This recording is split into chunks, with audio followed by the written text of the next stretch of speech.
Hello students, कैसे हो सारे? उम्मीद तो करता हूँ सारे बढ़िया हो। मेरा नाम है प्रदीप कोलसिया और आप देख रहे हैं आरएनएम एकेडमी। आज की वीडियो में अपन बात करेंगे लैब असिस्टेंट एग्जाम के बारे में। अभी लगभग अपने पास में 4 महीने हैं एग्जाम के लिए, क्योंकि मोस्ट प्रोबेबली अपन मान के चलेंगे कि आपकी फरवरी के अंदर एग्जाम है, तो लगभग 4 महीने आपके पास में है अभी भी। 4 महीने के अंदर आपको तैयारी अपनी कैसे करनी चाहिए, किस तरीके का आपको फोकस होना चाहिए और किस तरीके से आपको अपना सिलेबस करना है, रिवीजन टाइम क्या रखना है, वो सारी डिस्कस करेंगे। कहाँ से आपको कंटेंट मिलेगा, क्योंकि फ्री बैच अपना चल रहा है और वो फ्री बैच के अंदर आपको क्या-क्या मिल जाएगा, वो सारी बात करेंगे। आइए स्टार्ट करते हैं। सबसे पहली बात करेंगे अपन कि साइंस का तो क्लियर है कि भाई साइंस की तो वैकेंसी आनी है, ठीक है? ये वाली बात तो क्या है, क्लियर है। ठीक है भैया, क्लियर है, कोई दिक्कत नहीं है, साइंस की वैकेंसी तो आ रही है। अच्छा, तो मैंने कहा साइंस में क्या-क्या आएगा? अभी तक जो अपन को जानकारी है पिछले एग्जाम्स के अकॉर्डिंग कि साइंस के अंदर पीसीबी तो आना ही है ना? आपका पीसीबी आएगा। उसके अलावा आपका राजस्थान जीके आएगा, है ना? राजस्थान जीके आएगा। उसके अलावा आपके राजस्थानी करंट अफेयर आएंगे, है ना? करंट अफेयर आएंगे, ठीक है। अच्छा भैया, मोटा-माटी यही चीज है। तो मैंने कहा पीसीबी की बात करूं तो बायो की क्लासेस जो है, बायो की क्लासेस आपकी ऑलरेडी चल रही है, अभी क्लासेस पे अपन आएंगे। बट उससे पहले आपकी स्ट्रेटेजी क्या होनी चाहिए, अगले 4 महीने ये काम कर लेना, अच्छे मार्क्स आएंगे और एक सरकारी नौकरी लग जाओगे। भैया वो कौन से काम है, क्या क्या करना पड़ेगा हमें, क्योंकि हमें सरकारी नौकरी लगना है एनी हाउ, ठीक है। तो मैंने कहा अगर सरकारी नौकरी लगना है तो आइए समझिएगा। सबसे पहले अपन राजस्थान जीके की बात करें, राजस्थान जीके का काफी मेजर पोर्शन बचता है, ठीक है। आपके राजस्थान जीके का काफी मेजर पोर्शन है आपके एग्जाम के अंदर। तो राजस्थान जीके पे यार लग जाओ, ठीक है। चीजें आसान है राजस्थान जीके के अंदर, लेकिन सिलेबस काफी बड़ा है। चीजें आसान है, ऐसा कोई रॉकेट साइंस नहीं है राजस्थान जीके, लेकिन सिलेबस काफी बड़ा है। और एक बात मैं बता दूं, जब पढ़ते हो तब लगता है कि भाई बहुत ही तो चिंदी चीजें हैं, मजा ही आ गया, हमें तो सब कुछ आ गया समझ में। पहली बार पढ़ते ही ऐसा ही लगता है, लेकिन वो चीजें आप कितना उसको रिकॉल जब कर रहे हो तो कितना आपके दिमाग में है, वो इंपॉर्टेंट है। क्योंकि अभी के लिए आपको ये समझ में आ गई बात कि भाई फलाने ने ऐसे किया था, लेकिन जब इस दिन एग्जाम देने गए लेकिन वो फलाना ही याद नहीं आया, तो फिर वो कोई मतलब नहीं है इजी होने का। तो यहाँ पर राजस्थान जीके जो है ना, वो सिर्फ पढ़ना नहीं है, वो सिर्फ पढ़ना नहीं है। तो भैया क्या करना है, मैंने कहा पढ़ने के साथ साथ क्या करना है, रिवाइज भी करना है। पढ़ने के साथ साथ क्या करना है आपको, रिवाइज भी करना है। अच्छा भैया, क्या स्ट्रेटेजी होनी चाहिए भैया हमारी? मैंने कहा आपकी स्ट्रेटेजी बहुत सिंपल होनी चाहिए। लेट्स से आपने क्या है, आज एक टॉपिक पढ़ा, कोई भी एक टॉपिक पढ़ा राजस्थान जीके का, और मान लेते हैं आपने राजस्थान का एकीकरण पढ़ा, पढ़ लिया। उसके बाद में आपको डेली क्या करना है, पहले पेज से रिवाइज करना है। ये आदत आज से डाल लीजिए, 4 महीने का समय कम से कम आपके पास में है। और 4 महीने का अगर आप ऐसे करते हो तो आपका जो है सिलेक्शन जो है वो श्योर हो जाएगा। कैसे भैया, कैसे करना है बताइए थोड़ा सा। मैंने कहा आज आपने एकीकरण पढ़ा, कल आपने जो है किसान आंदोलन पढ़ लिया, फिर आपने 1857 की क्रांति पढ़ ली, फिर आपने जो है मुगल राजपूत संबंध पढ़ लिए। ऐसे आप पढ़ते जा रहे हो। तो करना क्या है, आपको डेली फर्स्ट पेज से रिवाइज करना है। जैसे आज मैंने एकीकरण पढ़ा, कल मैं किसान आंदोलन पे आ गया, ऐसा नहीं कि आज मैं किसान आंदोलन पढ़ा तो किसान आंदोलन को रिवाइज करूंगा, नहीं, मैं एकीकरण को भी रिवाइज करूंगा। 10 दिन बाद में जो है मैं लोक देवता पे पहुंच गया, मैं लोक देवता तो पढ़ूंगा ही पढ़ूंगा, उसके अलावा जो है मैं पहले पेज से एकीकरण से रिवाइज करता हुआ आऊंगा। ऐसे अगर आप डेली रिवाइज करोगे तो आपको डेली टाइम नहीं लगेगा। पहले दिन आप एकीकरण को रिवाइज करोगे तो आपको 30 मिनट लग जाएंगे, लेकिन जब डेली रिवाइज करने लग जाओगे तो सिर्फ पन्ने पलटने पड़ेंगे आपको, आपको ऑटोमेटिकली याद हो जाएंगे कि इस पेज पे मेरे नोट्स में क्या लिखा हुआ है। समझ में आई कहानी? एक चीज मैं आपको और बता देता हूं, अभी आपके पास में समय है तो अपने जो नोट्स हैं उनको थोड़ा शॉर्ट फॉर्म में भी कन्वर्ट कर लीजिएगा। ऑलरेडी हम शॉर्ट फॉर्म में ही देते हैं आपको, बट फिर भी आप अपने जो है लिख लिख के याद करो। जिनको याद नहीं होता है प्लीज लिख लिख के याद कर लीजिए। भैया लिख लिख के कैसे याद करते हैं, लिख लिख के याद करोगे कभी नहीं भूलोगे। कैसे याद करते हैं भैया, लिख लिख के। मैंने कहा एक चीज पढ़ी आपने, एक पेज पढ़ा, फिर अपनी नोटबुक को कर दो बंद और अपनी दूसरी नोटबुक के अंदर वो चीजें लिखो, कितनी आपको याद है वो लिखो। कम से कम एग्जाम तक तो नहीं भूलोगे, बाद में भूल जाओगे तो कोई आपको मतलब भी नहीं है, ठीक है। तो ये राजस्थान जीके में आपको सिर्फ पढ़ना नहीं है, पढ़ाई के साथ रिवाइज करना है। वरना ये क्या है, मीठी गोली है। ये क्या है, थोड़ी सी मीठी गोली है।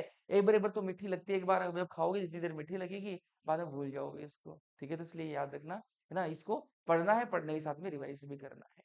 अच्छा, फिर आते हैं अपन पीसीबी में। पीसीबी के अंदर अपन आए ना, तो यार यहाँ पर जो है आपको बायो क्या है ना, आपका वो मेजर पोर्शन बताता है ना।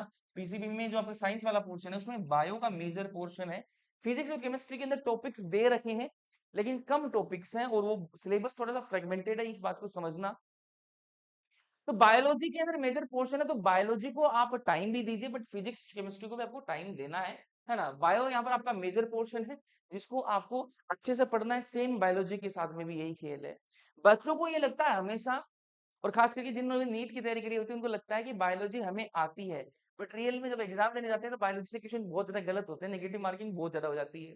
बच्चा हमेशा ये सोचे जाता है कि मेरे को बायोलॉजी आती है, इसमें तो मैं नीट की बात करूँ 360 में से 360 लेके आ जाऊंगा, 320 तो लेके ही आ ही जाऊंगा। लेकिन आते नंबर कितने, 250 नंबर आते हैं। क्यों आते हैं? क्योंकि उसको बायोलॉजी लगता है आती है, बट वो आती नहीं है, क्योंकि वो ओवर कॉन्फिडेंट हो जाता, पढ़ता नहीं है उस चक्कर में।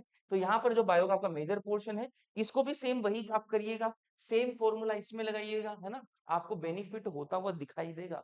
ये तो आप मानते हो भाई, ऐसे आप करोगे, पढ़ाई करोगे, रिवीजन करोगे, तो आपको बेनिफिट होगा, इस बात को तो आप भी मानते हो, ठीक है। कोई रॉकेट साइंस थोड़ी है। सही बात कह रहा हूँ मैं इतनी तक तो। अच्छा भैया, यहाँ तक तो आपकी बात ठीक है।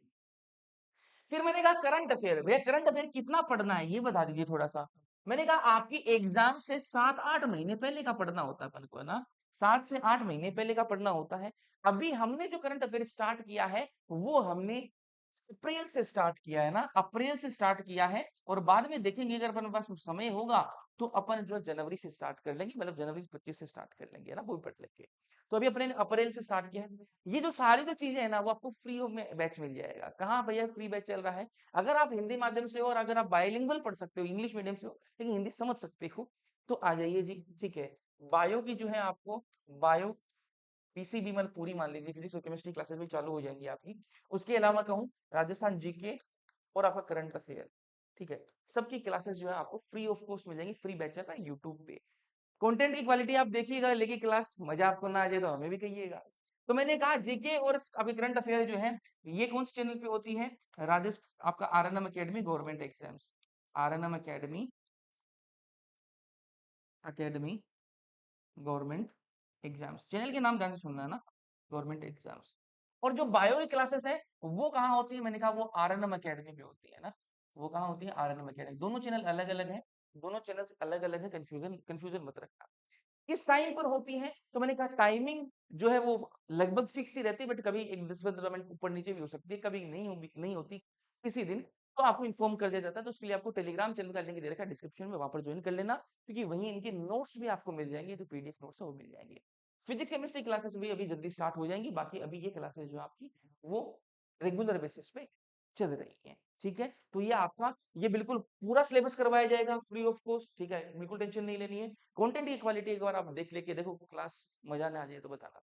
ये सब आपका लैब असिस्टेंट का पूरा सिलेबस करवाया जाएगा। अच्छा, ये रणनीति आपको रखनी है। मैंने आपको पहले भी एक चीज बताई थी, है ना, वो अगर आप यहाँ तक आ गए हो तो वो इसके बारे में बताना, ठीक है, क्योंकि वो अपन जल्दी स्टार्ट करने वाले हैं। वो चीज बताई थी मैंने तुम्हें, target based study, target based study, target based study. Target based study क्या है, इसके बारे में अपन आगे वाली वीडियोस में मैं आपको और बताऊंगा, और ये जल्दी अपन स्टार्ट करेंगे, ये जल्दी स्टार्ट करेंगे। ये एक पावरफुल चीज होने वाली है, ठीक है। बस आप इसमें कितना आप साथ दो, कितना इस चीज को समझोगे, वो इंपॉर्टेंट है। टारगेट बेस्ड स्टडी, आपको टारगेट दिया जाएगा, वो टारगेट आपको कंप्लीट करना है। कैसे दिया जाएगा? लाइव रहूंगा मैं, लाइव आप मेरे सामने रहोगे, ठीक है। और मैं आपको टारगेट दूंगा, नेक्स्ट 30 मिनट्स में आपको ये टारगेट कंप्लीट करना है। आपको एक काइंड ऑफ डिजिटल लाइब्रेरी है, काइंड ऑफ डिजिटल लाइब्रेरी होगी, जिसके अंदर मैं 30 मिनट के लिए आपको टारगेट दूंगा कि अगले 30 मिनट के अंदर आपको ये टॉपिक खत्म करना है, इसको आपको याद करना है। फिर मैं आपसे उससे क्वेश्चन पूछूंगा 30 मिनट के अंदर, नेक्स्ट 30 मिनट्स के अंदर मैं नेक्स्ट टॉपिक दूंगा आपको।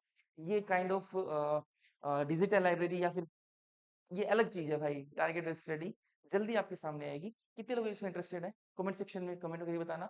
बाकी आपको ये अगले 4 महीने जो है ना, अगले 4 महीने जो है आपको ये वाली स्ट्रेटेजी रखोगे सरकारी नौकरी की, ठीक है। चलिए, मिलते हैं अपन क्लासेस के अंदर, तब तक के लिए पढ़ते रहिएगा, मस्त रहिएगा। ओके, बाय, ठीक है। और ये मैं याद दिलाता रहूंगा आपको बार बार, ताकि जो है आपकी पढ़ाई जो चलती रहे। ओके।